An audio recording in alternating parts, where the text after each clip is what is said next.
people end up on first-degree courses for many reasons and come from an amazing variety of backgrounds, all attending for their own personal reasons.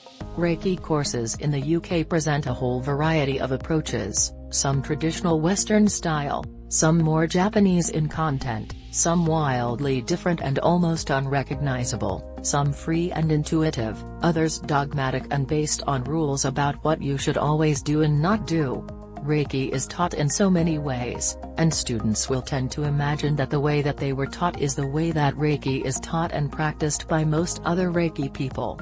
What I have tried to do in this article is to present a simple guide to the essence of first degree, what it's all about and what we should be doing and thinking about to get the most out of our experience of Reiki at this level.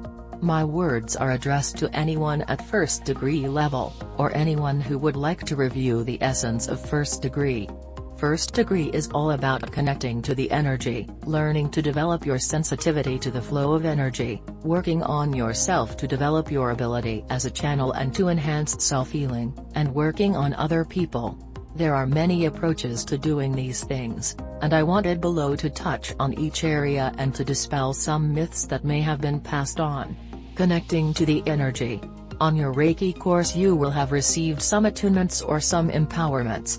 Attunements are not standard rituals within the world of Reiki and take many forms, some simpler and some more complex. They have evolved and changed greatly during their journey from teacher to teacher in the West. There is no right way to carry out an attunement and the individual details of a ritual do not matter a great deal. They all work equally. There is no correct number of attunements that have to be carried out at first degree level.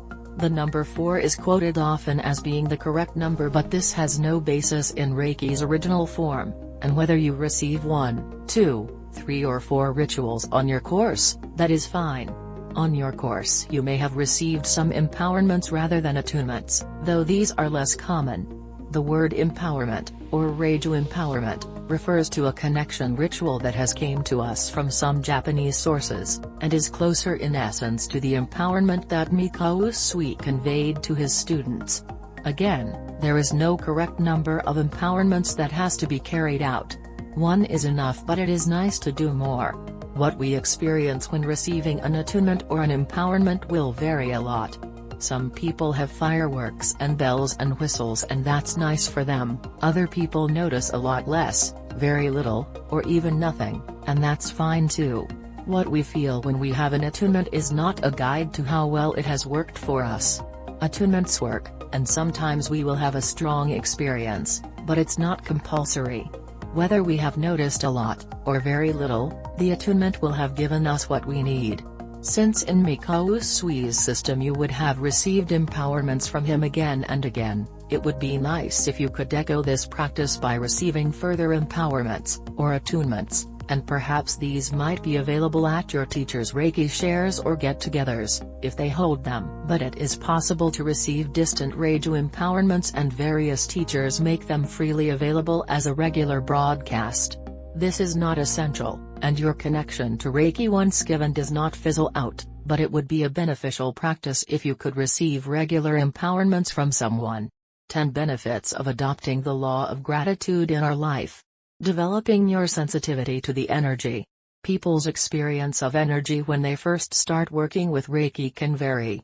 Some people notice more than others, particularly in the early stages, and if we perhaps notice less going on in our hands when compared with another student on the course, we can become disillusioned to an extent. That little voice in your head says, I know Reiki works for everyone, but it's not going to work for me.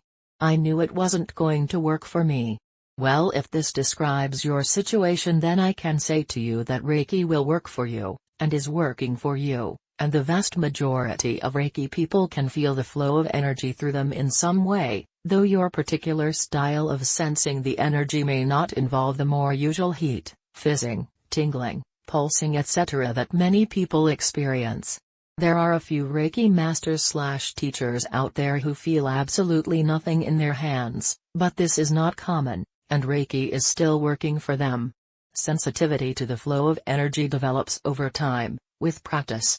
Some people are lucky enough to be able to feel quite a lot in their hands and in their bodies to begin with, but others have to be patient, trust that Reiki is working for them, and perhaps focus more on the feedback that they receive from the people that they treat, rather than what they feel, or don't feel, in their hands.